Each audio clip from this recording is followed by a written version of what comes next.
You click a link and the site loads instantly. But the site might be hosted 10,000 kilometers away. Then how did it reach you so fast? The answer is CDN, Content Delivery Network. In this video, we will discuss how CDNs work.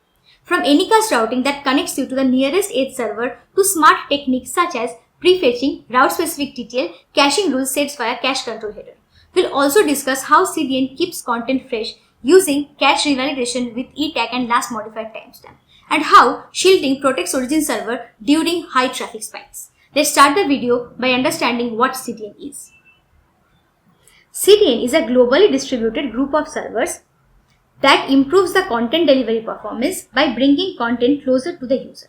Instead of sending requests to the origin, which is the central source of truth of content, CDN serves static as well as dynamic content from the edge servers, which are strategically located near the end users. This improves latency, bandwidth consumption, and this reduces pressure on the origin server. Let's see one example.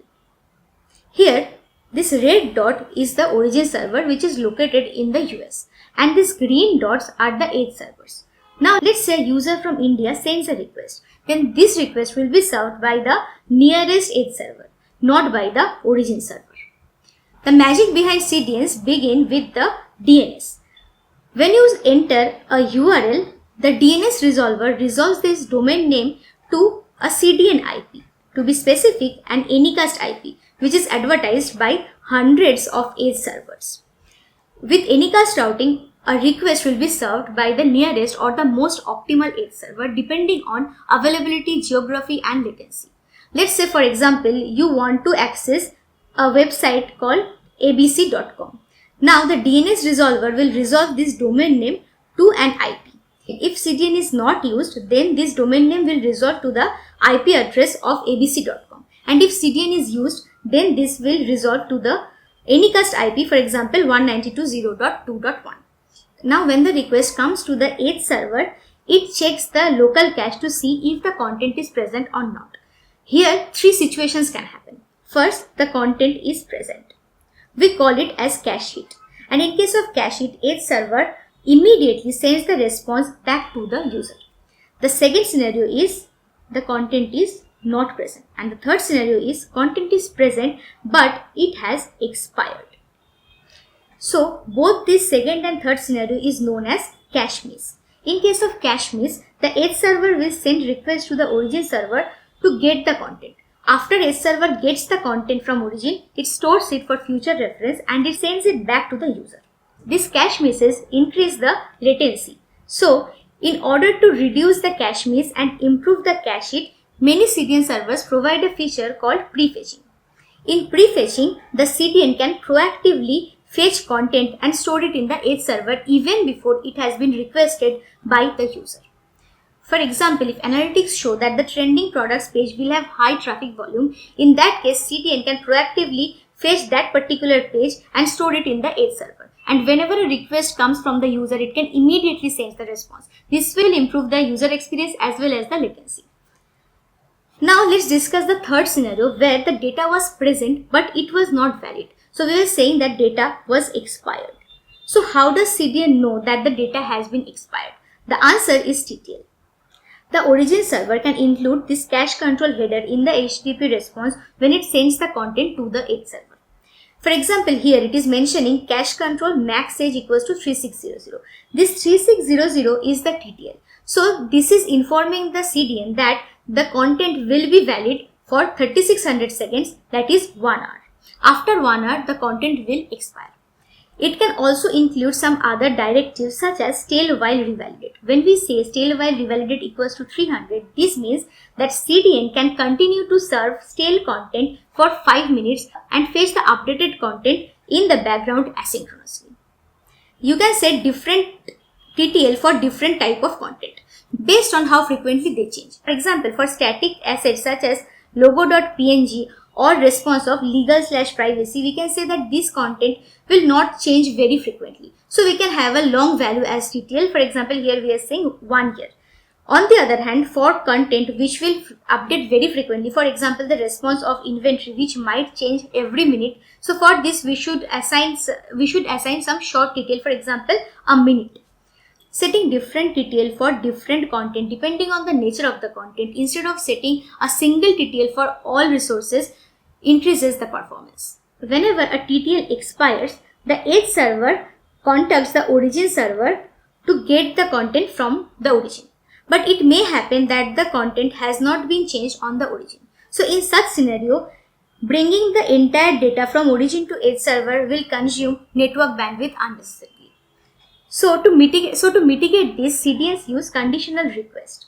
Conditional request is a process to revalidate cache content efficiently without downloading the entire payload. And it can be implemented using either the combination of if null match and etag or if modified since and last modified. Let's first understand if null match and etag.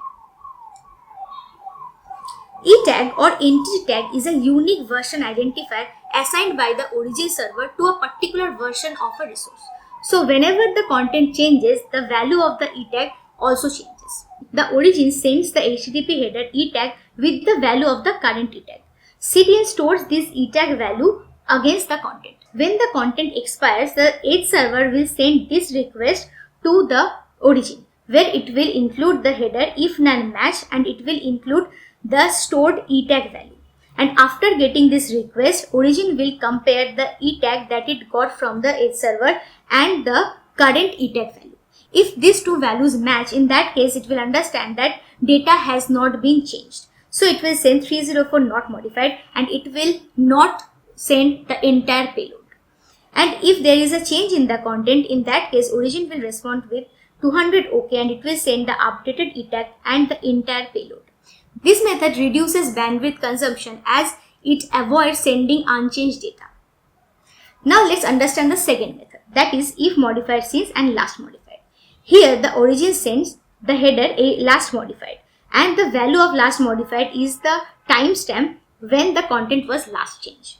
After getting this value, CDN stores this value against the content. And after the TTL expires, CDN sends this request to the origin where it includes the header if modified since and it sends the stored last modified date. Now after getting the request, origin compares these timestamps, that is the timestamp that it got from the edge and the last modified timestamp of the resource. Now if the values match, so it understands that the data has not been changed. So it will send 304 not modified and it will not send the entire data. And if there is any change in the content, then origin will send 200 OK and it will send the current last modified date and it will send the entire payload.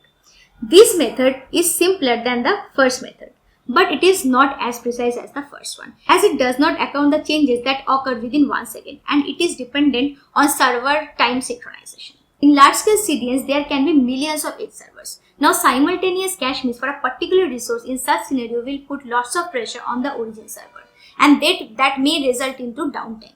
So let's understand this with one example. For example, a viral image in Instagram is getting requested by millions of users. Now all the edge servers which do not have this image will send requests to the origin server simultaneously and this will put lots of pressure on this origin server. So to protect the origin server in such high traffic spikes, we use shielding.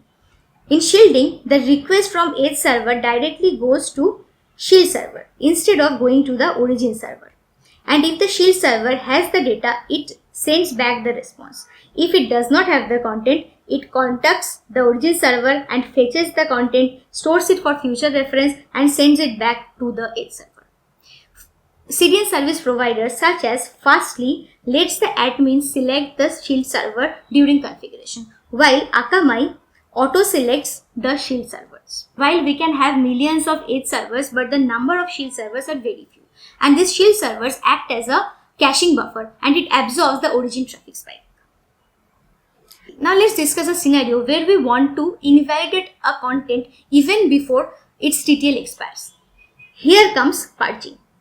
Purging is a process to remove outdated or stale content even before the TTL expires. It is typically done by using APIs provided by CDN service providers or from the CDN dashboard. And it is done globally. That means the specific content will be removed from all the edge servers where it was present. And there can be different types of purging. For example, we can have URL based purging. where you mention a URL and that particular URL will be parsed. It is simple, but it is not efficient if a particular content is present in multiple URLs.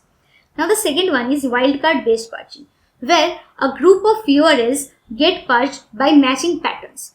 But it is little riskier as you might delete some unrelated content as well. And wildcard based purging is not supported by all the CDN servers.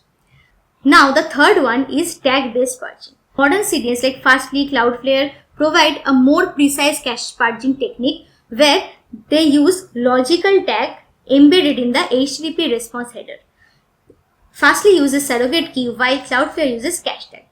When the origin sends the response, it includes one or multiple surrogate key in the HTTP response header. Multiple pages such as product/product ABC or home page, they are mapped to the surrogate key product ABC as both of them display this particular product. Now if anything changes in this product ABC, for example price or description, then you can trigger a surrogate key purging with only the surrogate key, and this will purge both of these URLs, and this will not affect this particular URL product/product DEF as it is mapped to the surrogate key product DEF and not mapped to the product ABC surrogate key. So far we have discussed how modern CDNs work, but modern CDNs go beyond caching. For example, modern CDNs supports reuse of TCP and TLS connections that reduce the overhead of multiple handshakes, and it improves the data transfer rate. Similarly, some CDNs support image optimization, where you can compress, resize or change the format of the image depending on the device or the browser. And this improves the page load time, especially on mobile network. Lastly, with edge computing, you can execute logic closer to the user. You can authenticate user, you can modify the content, you can serve personalized content. So that's how modern CDNs work. From routing the request intelligently to keeping the content fresh using smart revalidation, then scaling efficiently with shielding. That's it for today. If you have liked this content, then please like and share this video. Please subscribe to our channel. Don't forget to press the bell icon. If you have any suggestion, query or feedback, write it in the comment section. Thank you very much for your time.